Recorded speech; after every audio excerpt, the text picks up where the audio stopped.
Yeah, Michael. I've only just joined the meeting. Has it been running for some time? You near the end? Oh yeah, yeah. Yeah, yeah. Oh It dear. started at 1. Oh dear. It's okay. You can ask. So how much time have you got? I don't know. You can ask the question. Okay. Okay. Well, I would just want to raise the sort of the question of how real is time, Sorry, what? because I can get the sense that really there is only the eternal now, in a sense, like now never comes and goes. Like I'm just talking now, and it remains now, no matter how long. I never actually come out of now. So it seems like what I would call now is it's eternal. It's an eternal now, if you like. So, but at the same time, there's I'm absolutely wedded to time. The idea, the concept of time, really for personal safety, I think. So I'm continuously cognizant of the future. It's why I have eyes in the front of my head, so that I can see what might come in the future, so I can avoid some some problem. So in a sense, it would be inconceivable in a way not to recognize time somehow, I think. So two things seem to be going on. I'm sort of aware of a timelessness, that the future and the past isn't real, because you can't pick up a little piece of the past and say, oh, here's a bit of the past, because it's in the present, isn't it? There's, when the present supposedly goes into the past, where would it go? Like there isn't anywhere. So there isn't, but nonetheless, there is this sense of going along a stream, like progressing through time. And I think that one of the most worrying things about time is that it goes forever into the future. Like, so, a billion trillion years from now, it'll still be going on, presumably, forever, and so a billion trillion years away in the future is nothing compared to the eternity to follow that. So I think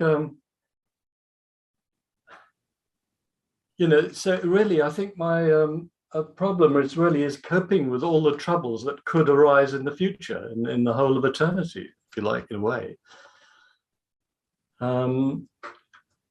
So is there a way of resolving that? Is there a way of removing, a sense of apprehension? This seems to be like at the basis of the contracted sense, or the self-defensive sense, or the feeling of wanting to defend oneself. It's a kind of protective, tensing up in the body of protecting yourself against danger in the future. It can't really come from the past, it's in the future.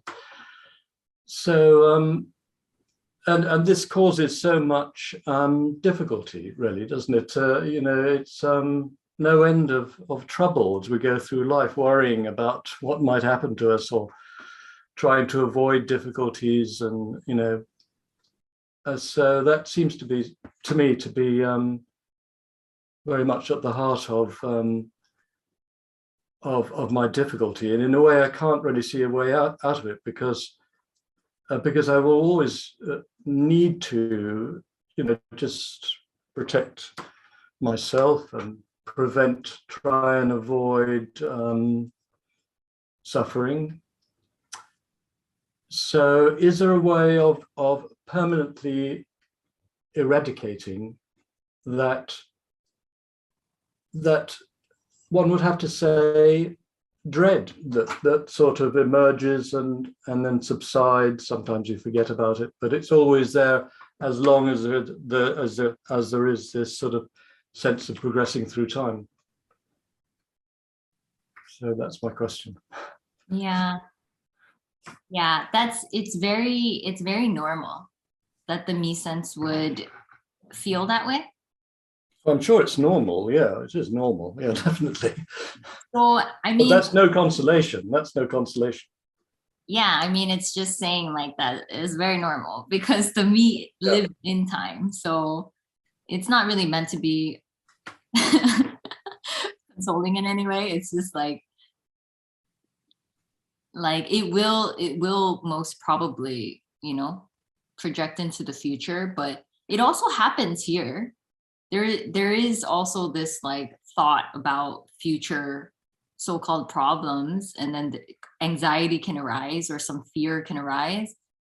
It is very ephemeral, so it's just anxiety. It's not, there's no real super analysis of like, oh, this is the problem, so I have to fix that so I don't feel the anxiety. It's like there's just anxiety, um and there could be like some action that's taken and stuff like that to so-called alleviate it. um yeah, so I mean, Yeah. Yeah. So I guess it's a shift in one's psychological attitude towards it. Like, so rather than, worrying a lot or letting it affect you too much, um, just allow it to sort of like allow maybe the anxieties or whatever just to come and go, and like it's not affecting you so deeply anymore because you're not, because maybe that because there isn't anyone who is being affected. There isn't a kind of an ego that is sort of accumulating, that it is sort of ruminating over it. So perhaps it's a sort of a lighter kind of attitude. So it's more accepting and more allowing it to sort of come and go. Would that characterize what you would, your point of view? yeah, I mean, that could be a nice practice. Right. Okay. Yes, that would be just a practice. Yeah. Yeah, there's nothing right or wrong with it. um I'm looking for liberation, you see, liberation. you're looking for that. Yeah, of course. That's right, what I'm looking for. I know I can't conceptualize it. I know, because that's just creating a picture in my own mind. So I can't, I mean, that's just drawing me back into my own thoughts, and so I'm just drawing on my own experiences in order to conceptualize a possible way out. But nonetheless, I mean, I suppose I'm looking for a relief from a sort of conundrum. It seems to be a human seems to be a sort of stuck in a kind of weird conundrum, a weird mystery, like taking on all these strange things as you go through life, all these peculiar events, and there never seems to be a satisfactory answer to anything. Like it always seems to be a gremlin in everything. It might get a bit of relief, but then there's always some problem or other. So we were sort of caught in this, in some kind of trap, in a sort of some kind of maze, and no matter which way we go down, it sort of ends in a dead end. So we try another one, and so I suppose the liberation is wanting to to get out of that predicament somehow, anyhow, any option would be satisfactory. So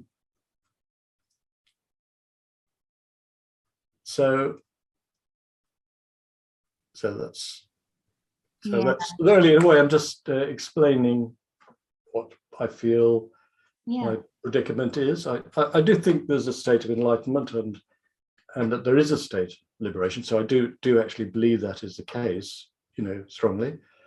So, but it's very difficult. You can't actually move towards it because the very moving towards it is actually really moving away from it. so no, I do accept that. Not necessarily. You can't move closer or further away. So anything that's done or not done, it's already just this. And the sense of me that really feels like if it does this, it'll get to this, or if it stops doing this to get to this, it's all kind of equal in a sense, because it's already just this. All of that is just this. So and this meaning what? This unknown mystery that is just pure boundless energy, inclusive of the sense of separation. It's total and complete freedom already. The me sense can't get to this. It can't achieve this. Yeah. But in a sense, surely, in a broader, deeper sense, I can realize it. Not my ego, not the story of me, but on the deeper level, what I really am can realize this, because this is what I am is this, no? What I am really, truly is this, isn't it? And it's really a case of discovering who I really am, my true self, which has nothing to do with the story of myself and the ego and all the content of that.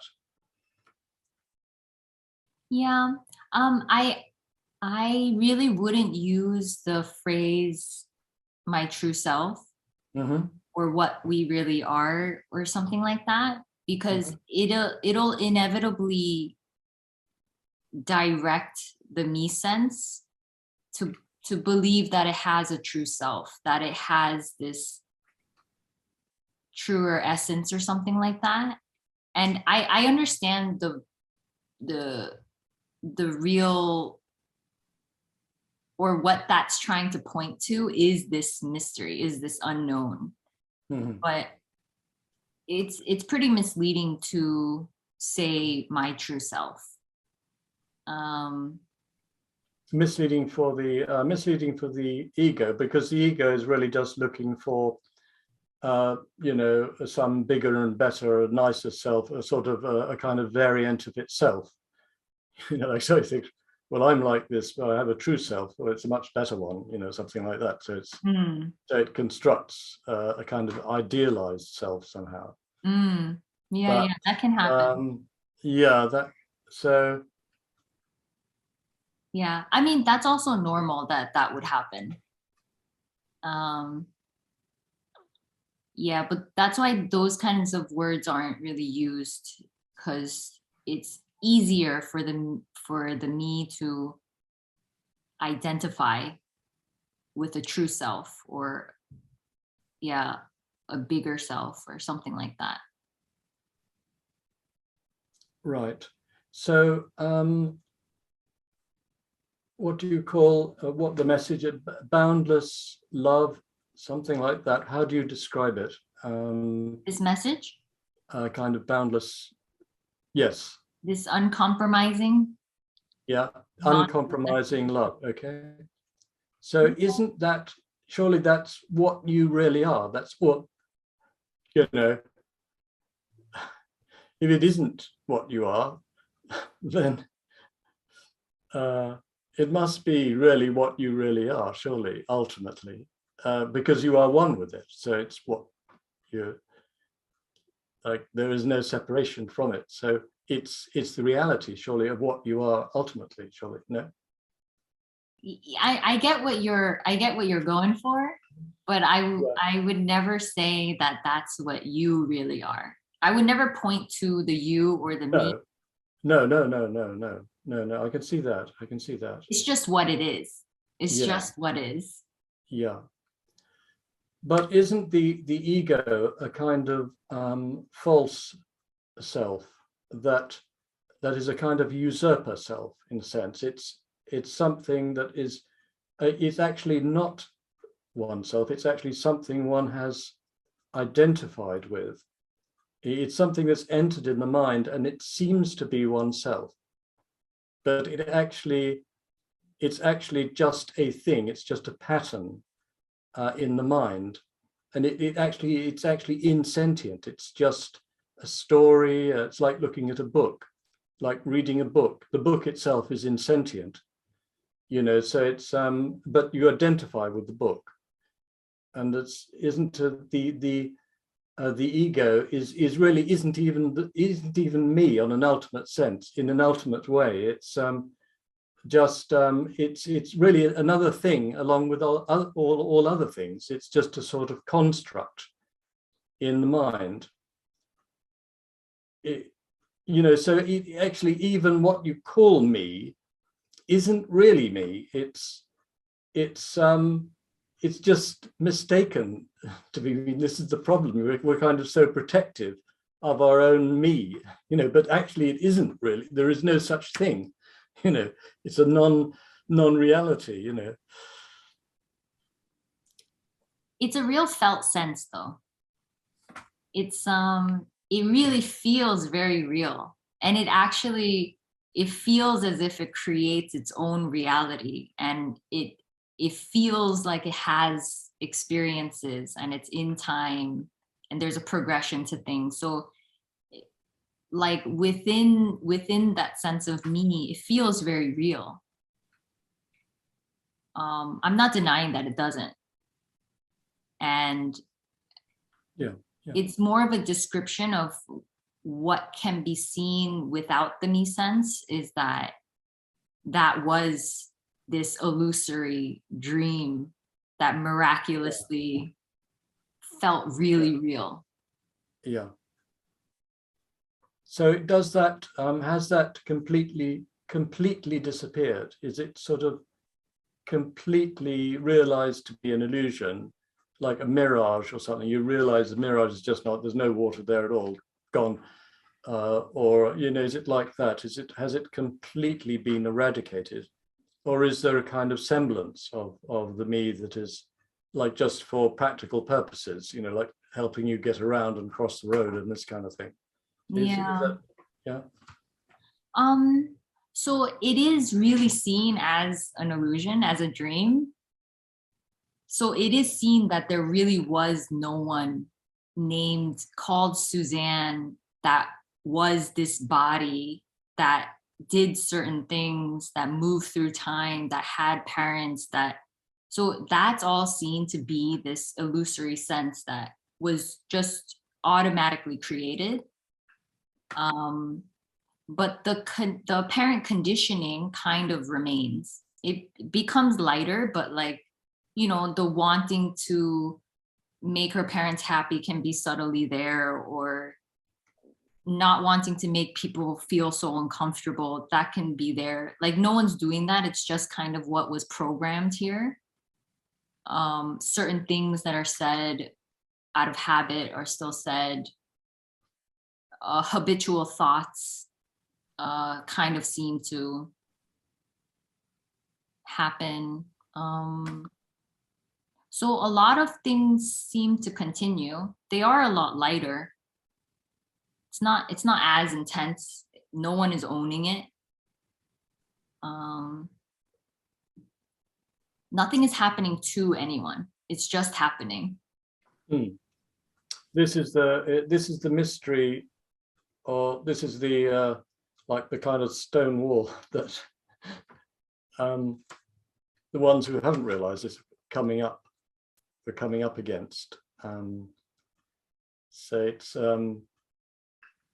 like you seem to be talking about, a transcendent awareness that can't be put into words, and you kind of, you're searching for ways of describing it or putting it into words. But it seems that we need to, that something needs to happen to create that transition, so that what has happened in your case happens to us, so that we transition into this transcendent awareness. So I'm only obviously just searching for words. This is the difficulty, because there's no kind of path to it, isn't it? That's the problem, isn't it? So it just seems to happen in certain cases. So there must be some sort of principle, some transcendent principle, something that is not, you can't actually literally describe how it happens, but some other principle by which the penny drops somehow, because the penny dropped for you. And so how do you get the penny to drop for others? You can't describe it. You can't say how to do it. So there's no point in asking you. So as long as the me sense is there, it will really feel and believe like there is something that can be done to bring this on. And it really might feel like that. So things will be tried. And as long as there's a seeking energy, that seeking won't stop on itself. So, and there's nothing right or wrong with that. But what is seen here is that there was no progression at all. There was no reason for this. There was no cause to this. It was a spontaneous, apparent happening that shows no one that nothing ever really happened. Actually, it seems like you've realized a causeless state, and the state has no cause, and you wouldn't even ask, is there a cause for this? It's causeless, it seems like. And so therefore it's quite logical to conclude that you can't cause it. It's causeless, so it's already, what is already real, without a beginning, has no beginning or no end. Yeah. You could say you've realized a kind of God, because God doesn't have a beginning, but obviously not the man in the sky or anything, but you've sort of realized, a divine state. You could call it divine. I mean, perhaps that's too limiting, and you kind of connect it with the religions, and but the suggestion that it is a sort of transcendent state. Yeah. I wouldn't use the word God, just because it is really misinterpreted. Oh yeah, it's really heavy, really. Yeah. I wouldn't use the word awareness. It can be used, and it is often used, that this is just awareness. But I mean, I guess you could use that word, but it's just so misleading, because there are so many spiritual practices of like, I am awareness and rest as awareness. But that's just pointing to the me to do something. That's just a practice for the me that has nothing to do with already just this. So I get what you're saying though, but this isn't, I wouldn't even say it's a state either, because no one is here maintaining a certain thing, a state. This central location of a me here just dropped. So therefore, then there's just no location and no space, no time. It's just completely boundless. No one is inside the body. There is no separation between that apparent body and this. Because as you describe it, and I try and imagine it, which of course is way off, but it sounds fairly neutral in a sense, like oh well, things are just jogging along, sort of thing. It doesn't sound like maybe infinite bliss or anything like that. Like the Buddha has realized nirvana. It doesn't sound like you're in a state of nirvana. It sounds a little bit dull, to be honest. that apparent like high peak state or something, it can seem to be like there was this wow in the apparent beginning. It was just like wow, because the contrast is quite stark, but now it is very ordinary. It's wow, but there is such a neutrality to it. There is such an evenness to everything. Nothing has that much more importance to anything else. You can say everything is special where nothing is special. Yeah, but actually, one of the things that is wonderful about life is the variety. Variety is the spice of life. Like we transition from different things. And that's what makes life exciting, doesn't it? We maybe go to the theatre or we go on holiday, and we have so many options. So although we're in a predicament and it presents a lot of difficulties for us, there's a lot of enjoyment as well. The idea that a kind of entering a neutral state, in which, oh, well, doesn't sound that attractive in a sense. Well, neutrality in the sense that all of the vibrancy, all of the colorfulness of everything, like different emotions, different thoughts, all the different happenings, like there's a quality of lightness to it, either infused in it or everything is seen as real and unreal. So it's emptiness dancing, as you can say. So there is flavor to everything. There is enjoyment here. There is play. There is expression. There is love for certain things. So it's not like there isn't enjoyment. There's actually a lot of enjoyment, and it varies. So it's just a description of what's apparently happening here. But I would say it's quite vibrant, but there's a vibrancy to the anxiety and the sadness and the, all the so-called negative emotions that are not preferred.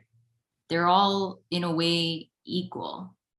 In a way, there's still a preference for certain things, but like in a way, it's all emptiness. It's full on life, but it's all empty simultaneously. Okay. Yeah. Could I just extend my question a little bit? Have we got a bit of time? Mm-hmm. Yeah. Do you have any views on the afterlife? Yeah, like after we die. Do you have any? Has it changed your feeling about death? Sorry to raise a rather negative thought, but and what?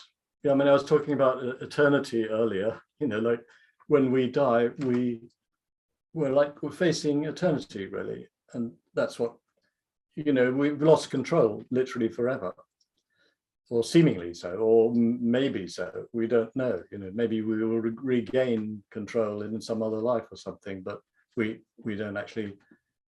We actually don't know, so we don't really want to get into that situation because we like to be in control. So, is death a problem still? And if not, why not? Well, um, so the sense of me is the ownership of the body. This is me. I'm in Yeah, here. yeah, And so if the body dies, then I die. So there isn't the I die anymore. It's the body dies and there's a preference to live. So mm, you know, the body doesn't want to die, just like any living organism. hmm, Mm, but yeah, there's no one owning it. And it seems like the sense of me is this like, it creates this amazing story that's so layered and so complex and can manifest and look like a lot of different things. So the afterlife is the continuation of the story of the me. But what's seen here is like that's part of the story. When the body dies, it it just there is no one in here to continue on because there is no time and right. So it's like that's the final curtain. final what? Curtain, the final curtain. You know, like the curtain comes down at that point, and that's it. It's over, finished. When the Well, body dies, yeah. yeah, I don't know. There's just unknowing, But, but it is seen like that sense of me that feels like it might have an afterlife or things like that. yeah, It is within the me sense. So yeah, um yeah, yeah. I see. Yeah, so like that's all a part of the story of the me. So in a way, like the question becomes irrelevant in a sense because it's no longer like the me that is like trying to continue itself with the kind of belief in an afterlife or something. Like once you drop the me, then you don't have the you know, you're not concerned with the troubles and concerns of the me that is now gone. Is that would that um in a yeah. sense, yeah. Mhm. What do you mean by that? Like just the problems that the me has of like wanting to live a better life for a better. Sorry, I think you're breaking up a little bit. I didn't actually catch. Oh, Oh yeah. Well, just as we have you know, we're fraught with problems as we go through life. We can and of course the whole time we are concerned to preserve ourselves like we are, you know, in Stone Age times, you know, predators. So we're kind of programmed through a process of evolution to be you know, to protect ourselves.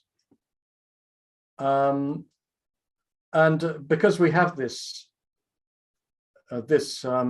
disposition, it's you know, it can extend theoretically into the future. Um, Actually, I've lost my train of thought slightly, but I mean, I guess if you actually get rid of, no, that's it. If you get rid of the this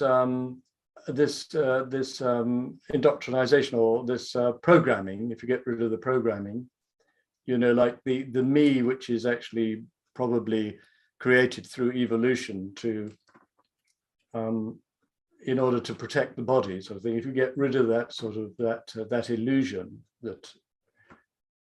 then um, then perhaps um, then perhaps that cures the problem because it's I mean I could see that could be the case in theory, but it wouldn't actually it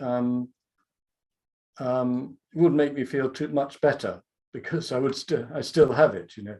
So so I do find you know, the mortality thing. I mean, I think it's going to that country from which no traveller returns. You know, I think it's a bit concerning, isn't it? You know, you don't know what's going to happen, and there's a whole eternity. You know, so yeah, I don't, you know. So I'm sort of looking really for, as I was saying earlier, you know, a kind of liberation from all these concerns and worries that flesh is heir to, you know, all the troubles, all the knocks that flesh is heir to, according to Shakespeare.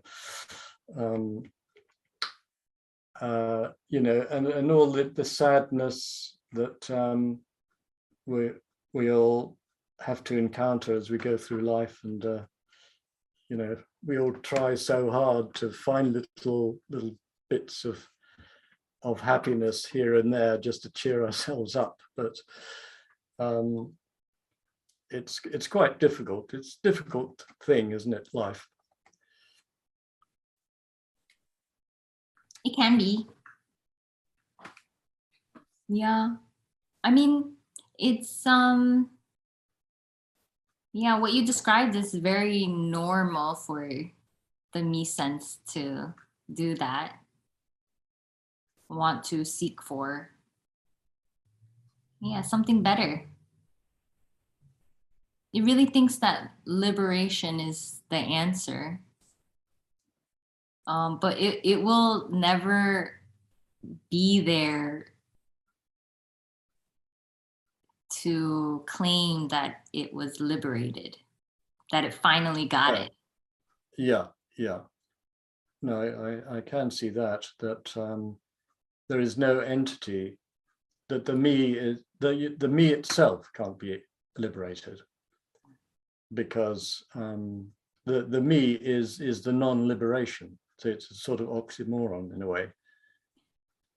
Yeah, it is. It is a veil. It's a veil. It veils the liberation that already is the case. So it is actually part of liberation. And we don't really know why this apparent play is the way it is, and why the veil drops sometimes and it doesn't. There's really no knowing. There's no real saying.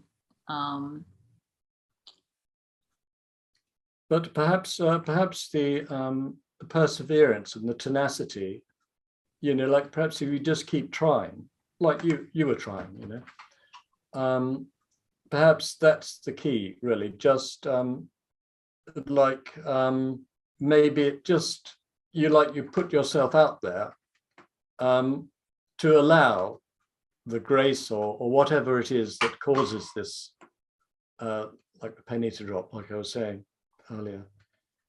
So maybe it's a case of just working at it, you know, like earnestly and trying to understand, and you know, perhaps just like you're taking little shots, pot shots. You know, you try this, you try that, you try that.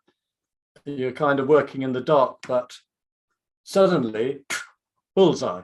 You know, almost by accident. You know, that it suddenly happens. You know, like that. But you actually have to work at it in order to increase your chances, in a sense. I mean, it can happen apparently that way, but there is really no correlation, because like every apparent individual like has such a unique story and unfolding, and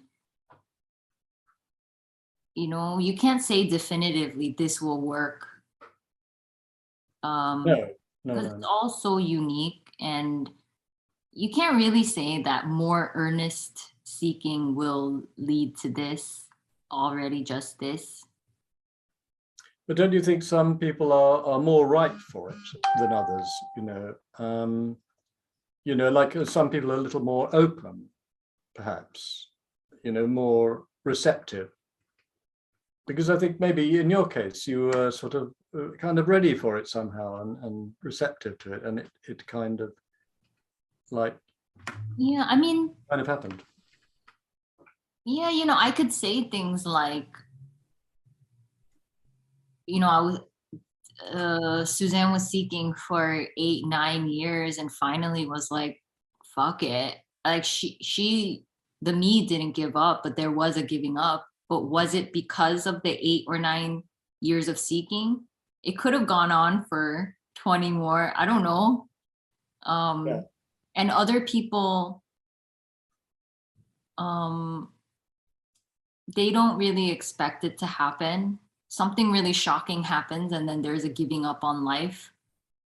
The me gives up, not a giving up on life, but like the me gives up, which it can't do, but it just that happened. It And just runs out of steam somehow. It's sort of, it's tried so many avenues, it just goes, oh, that's it, you know, sort of thing. yeah, so I mean, there really is no saying, there is no prerequisite to already this. This is already liberation. But I think, you see, I kind of think that when you say there's no path to it, actually you're hinting at a path. You know, you're saying no path, but really you're saying, yes, there is a path, but you've got to realize that there's no path. And realizing there's no path is the path. You know, but you can't actually say that because you can't admit it. You can't admit it, you see. But does the me really realize that there's no path? The me doesn't, it can't give up. Something just gave up. I don't know what made the me give up, but it wasn't itself.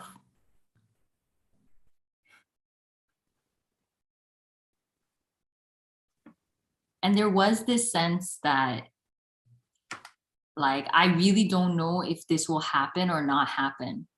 This is not in anyone's control because no one actually has control, even though it feels like you might have control. No one can bring this about because it's already just this.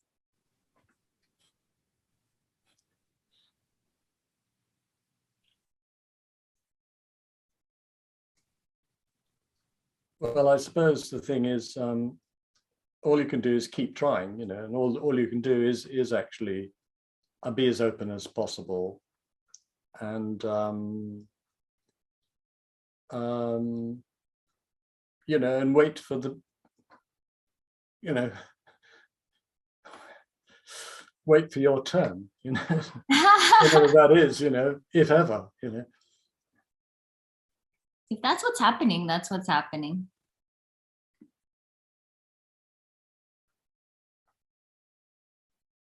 I mean, all sorts of things happened here, apparently. Waiting, trying to give up, um, continuing on with life, letting go of enlightenment.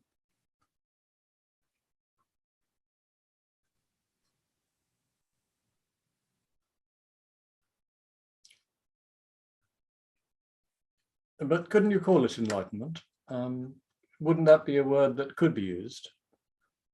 Because you've realized that the ego is not real, so you become enlightened as to the true nature of the ego, which is that it's not real. So you could say you've attained an enlightenment, a kind of understanding or a realization. Mm. Not you, I mean, like, not the ego has realized that, the ego hasn't, but let's put that out. But there's an enlightened position or a freedom that has brought about an insight that you could call enlightenment, no? I mean, enlightenment just means extra clarity, doesn't it? So that's why they use the word light, because you see light as part of the word, because light brings clarity. If it's dark, you don't know where you are. You had the light, you would see where you are. So if you're enlightened, you kind of see more clearly. So couldn't there be a seeing more clearly, even without the ego, that that would be the one that would be seeing more clearly?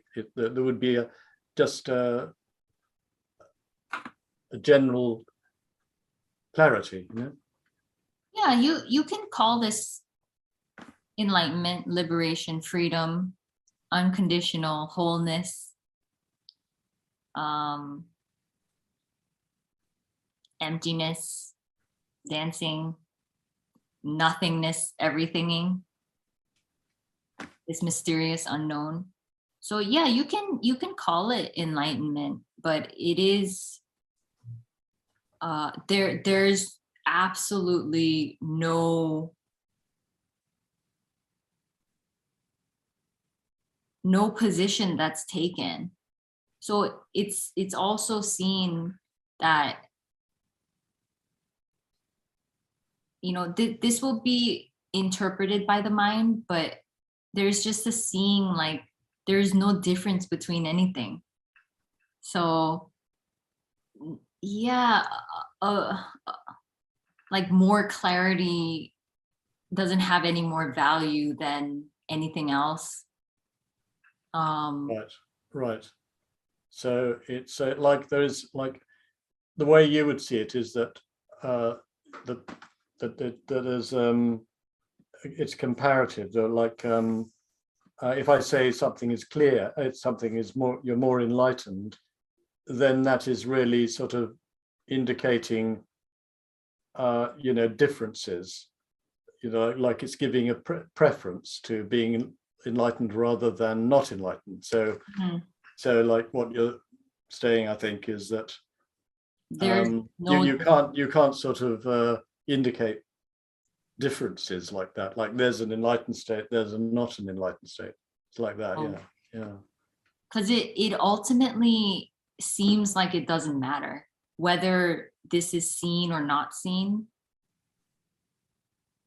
There's such an equality to everything. So it is really like it's neither here nor there. And the expression here is just coming from a desire to express this and a joy for it. But there really is no purpose. There is no like wanting to, I don't know. Nothing would happen. Nothing happens. Yeah. Okay. So is there complete like, if I could use the word trust, like is it there is no so I suppose that you couldn't say that there's any lack of trust in the state, could you? Because then it would indicate a separate me that would be like observing the state and not trusting it. So I guess what I'm just wondering is that, could it all go wrong? Could it suddenly all go wrong? I mean, are we completely sure that this state that is attained in the message, is it inviolable or beyond any anything that would dislodge it, or so do you know what I mean? Are there any is it possible to have any sense that like it could be lost, in some way? I don't know. Right. Okay. I guess anything's possible. Right.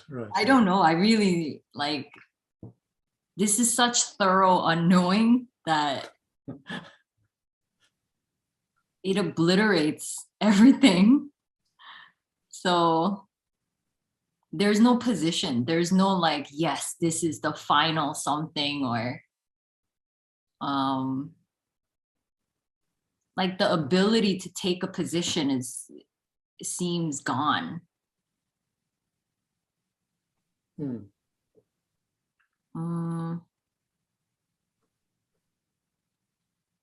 Yeah, like nothing can really be said for sure. So yeah, I really don't know. I guess it's possible. I don't know. Yeah. So, well, I find this, I mean, only discovered you a few days ago, so I haven't seen many of your videos, but I do find, I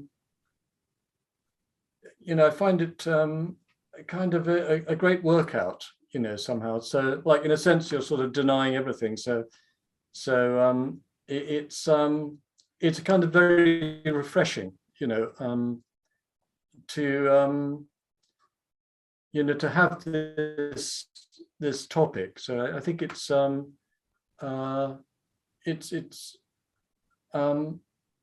great to kind of apply attention to these things, like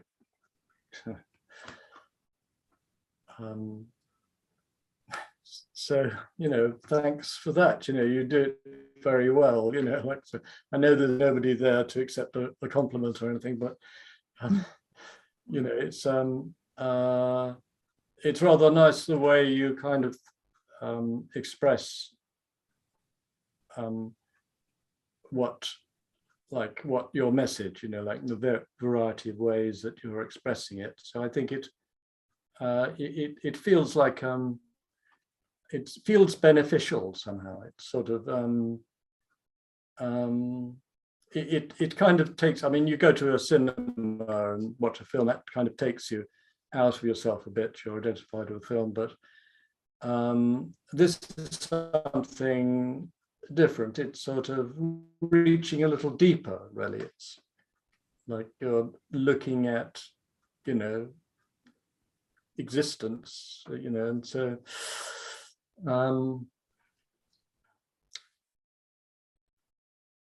so I Thanks. find it enjoyable,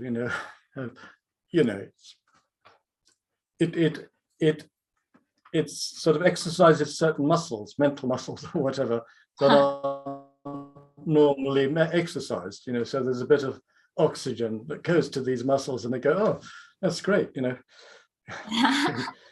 get a bit of exercise.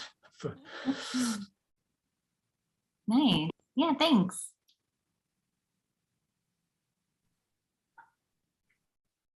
Yeah. So what time is it with you now, actually? Can I just, because I'm just, Oh yeah, I'm in it's London, almost 4. So this has been going on for almost 3 hours. Oh wow. Yeah. You have anything else you want to ask?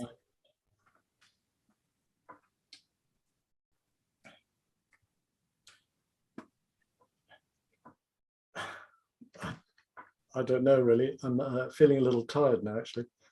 Yeah. All these push-ups. So yeah. That was good questions.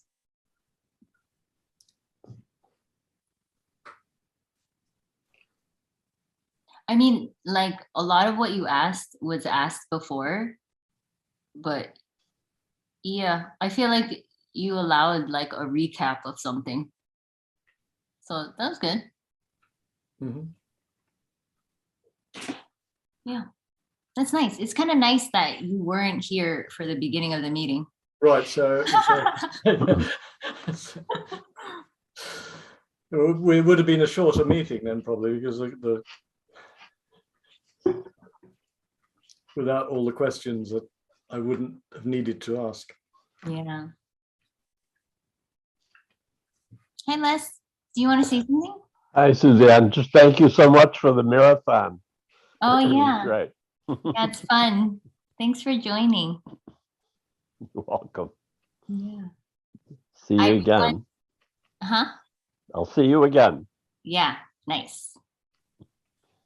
Yeah, I realized like 2 days ago that Jim Newman had his thing kind of around the same time. I was like, oh no. You got a lot of people on though. Yeah. Who, me? Or You. yeah. This is great. This was nice. Mm-hmm. Next time I'll check Jim's website and make sure I don't coincide with him. Lots of good questions, Michael. Okay. Questions just keep coming, really, don't they? I mean, there's no end. I know. Questions. For lifetimes. How do I pronounce your name again? Oyvind? It's Eyvind.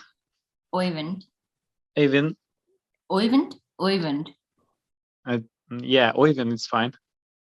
Oh no, wait, say it again. Eyvind.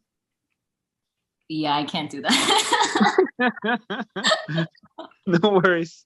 Most people just pronounce it Eyvind. Oyvind. Yes, like an O. The Ö isn't in your alphabet. Oh, so Ovind.